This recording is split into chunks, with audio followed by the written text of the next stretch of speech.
Hello students, welcome to all of you once again in my online study class.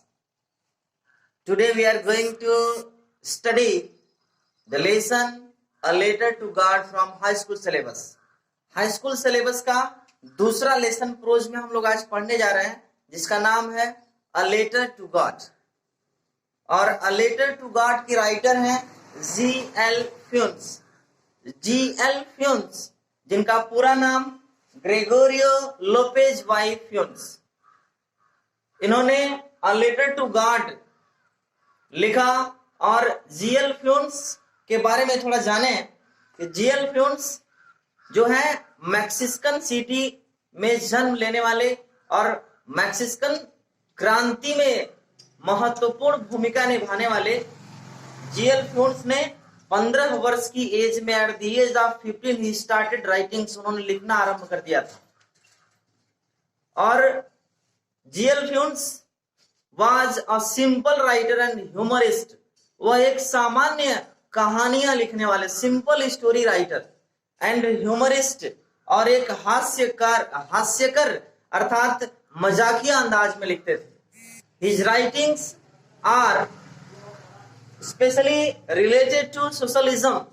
उनकी जो रचनाएं होती थी वो विशेष रूप से समाज से जुड़ी हुई घटनाओं से होती थी. और एक सामान्य सी कहानी उन्होंने अ लेटर टू गॉड लिखा. अ लेटर टू गॉड का मतलब क्या हुआ? लेटर मतलब हम जानते हैं पत्र होता है. गॉड मतलब ईश्वर अर्थात ईश्वर को एक पत्र, ईश्वर के नाम एक पत्र. ये छोटा सा मजाकिया अंदाज में ही कह सकते हैं. कहीं कहीं आपको हंसी भी आएगी लेसन पढ़ते समय. निश्चित रूप से अच्छा लगेगा ये कहानी आपको अ लेटर टू गॉड, जिसमें एक कह सकते हैं हार्ड वर्किंग लेबोरियस फार्मर के बारे में हम पढ़ेंगे जिसका नाम लेंचो रहता है. Lencho a hard working farmer, एक परिश्रमी किसान. लेंचो के परिश्रम, मेहनत और विश्वास के बारे में हम पढ़ेंगे. तो अ लेटर टू गॉड को आइए स्टार्ट करते हैं. पहले पैसेज को देखते हैं पहले. तो ए लेटर टू गॉड जो लेसन है जीएल फ्यून्स का लिखा हुआ, इसमें लेंचो नाम का एक किसान, Lencho a hard working farmer, एक परिश्रमी किसान जो कि पहाड़ी पर एक घाटी में सबसे निचली पहाड़ी पर रहता था, उसी के बारे में हम पढ़ेंगे. तो आइए स्टार्ट करते हैं. सबसे पहला passage. The house, the only one in the entire valley, sat on the crest of a low hill.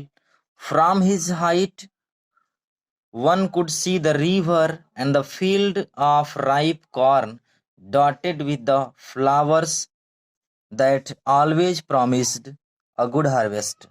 The house मतलब एक ऐसा मकान, the only one in the entire valley. entire मतलब होता है पूर्ण, संपूर्ण. वैली मतलब घाटी, पूरे घाटी में एकमात्र इकलौता मकान. Set on the crest, crest मतलब होता है चोटी, ऑफ ए लो हिल, निचली. हिल मतलब होता है पहाड़ी के चोटी पर. सेट मतलब यहाँ सिट का सेकंड फॉर्म, सेट का मतलब बैठना नहीं, स्थापित होना, स्थित होना होगा. तो पहाड़ी, निचली पहाड़ी के चोटी पर स्थित पूरे घाटी में इकलौता एक घर, एक मकान जहां लेंचू रहता था. फ्रॉम हिज हाइट, उसकी ऊंचाई से, one could see the river, कोई भी नदी को देख सकता था. And the field of ripe corn dotted with the flowers, और फूलों से लदे हुए फसल के खेतों को और नदी को कोई भी देख सकता था. That always promised a good harvest, जो दैट मतलब यहाँ होगा जो, ऑलवेज मतलब हमेशा, प्रॉमिस मतलब वादा करना, गुड हार्वेस्ट माने अच्छी फसल का, अच्छे उत्पादन का. तो कह रहा कि जो हमेशा एक अच्छे फसल का वादा कर रही थी, अर्थात फसल को देख के लग रहा था कि बहुत ही बेहतरीन फसल आने वाली है, उपज अच्छी होने वाली है. The only thing the earth needed was a downpour और at least a shower. Only thing मतलब एकमात्र चीज, एकमात्र वस्तु. द अर्थ नीडेड, जिस चीज की पृथ्वी को जरूरत थी, धरती को, जमीन को जरूरत थी, वाज अ डाउनपोर और at least a shower. Downpour का मतलब क्या हुआ? बारिश. और एट लीस्ट अ शावर, अथवा कम से कम एक बौछार ही. अच्छी खासी बारिश या नहीं तो कम से कम एक बौछार की ही जरूरत केवल उस खेतों को थी, जमीन को थी, पृथ्वी को थी। Through out the morning Lencho who knew his fields intimately had done nothing else but see the sky towards the northeast. तो थ्रू आउट द मॉर्निंग, सुबह ही, पूरी सुबह ही लेंचो यानी कि किसान का जो नाम था फार्मर का, हु न्यू हिज फील्ड इंटाइमेटली, इंटाइमेटली मतलब होता है क्लोजली, बड़ी घनिष्ठता से, बड़ी अच्छी तरह से, जो अपने खेतों को बड़ी घनिष्ठता से जानता था, हैड डन नथिंग एल्स, उसने कुछ नहीं किया, बट लेकिन see but see the sky towards the north east, बल्कि कुछ नहीं किया लेकिन उत्तर पूर्व की ओर आसमान में देख रहा था। और देखते देखते क्या कहा, now we are really going to get some water woman. Woman का मतलब स्त्री अपनी पत्नी से कहता है कि नाउ अब वी आर रियली गोइंग, अब वास्तव में हम लोग going to get some water, हम वास्तव में अब कुछ पानी पाने जा रहे हैं, अर्थात अब कुछ वर्षा होने वाली है।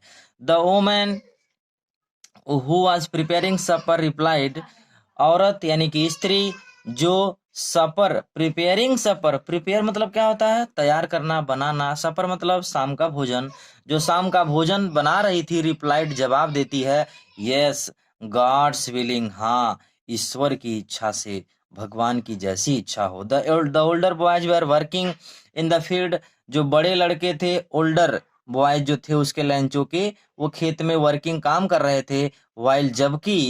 वाइल मतलब होता है जबकि, द स्मॉलर वंस जो छोटे वाले लड़के थे, वे are playing near the house, घर के पास ही खेल रहे थे। Until the women called to them all, जब तक कि उन सभी को उस औरत के द्वारा बुलाया नहीं जाता। मतलब जो बड़े लड़के थे वो खेत में काम कर रहे थे और छोटे लड़के घर के पास खेल रहे थे, जब तक खाना खाने के लिए न बुलाया जाए, कम फॉर डिनर, जब तक खाना खाने के लिए पुकारा ना जाए, बुलाया ना जाए। It was during the meal, भोजन का समय था, दैट की just as Lencho had predicted, जैसा कि कह रहा है कि लेंचू हैड प्रेडिक्टेड, प्रेडिक्ट मतलब होता है भविष्यवाणी करना, अनुमान लगाना, भविष्यवाणी करना।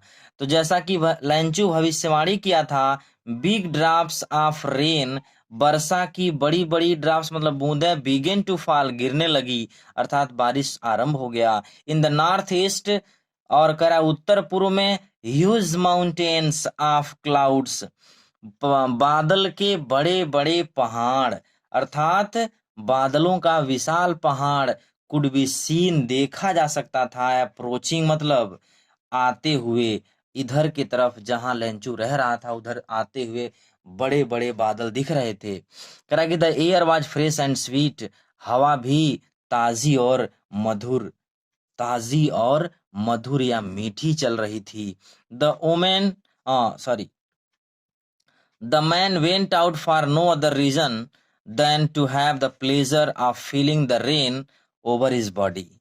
And when he returned, he exclaimed, आदमी went out for no other reason, किसी अन्य कारण से बाहर नहीं गया, बल्कि to have the pleasure of feeling the rain, वर्षा का फीलिंग मतलब होता है महसूस करना, प्लेजर मतलब आनंद, अर्थात वर्षा के आनंद को महसूस करने के सिवाय किसी अन्य कारण से नहीं गया, ऑन हिज बॉडी, अपने शरीर पर, अर्थात आदमी जो था, लेंचो जो था, वह अपने शरीर पर वर्षा की बूंदों को महसूस करने के लिए घर से बाहर निकला। एंड व्हेन ही रिटर्न्ड, और जब वह वापस आया तो ही एक्सक्लेम्ड, तो वह चिल्ला उठा, आश्चर्य से चिल्ला उठा।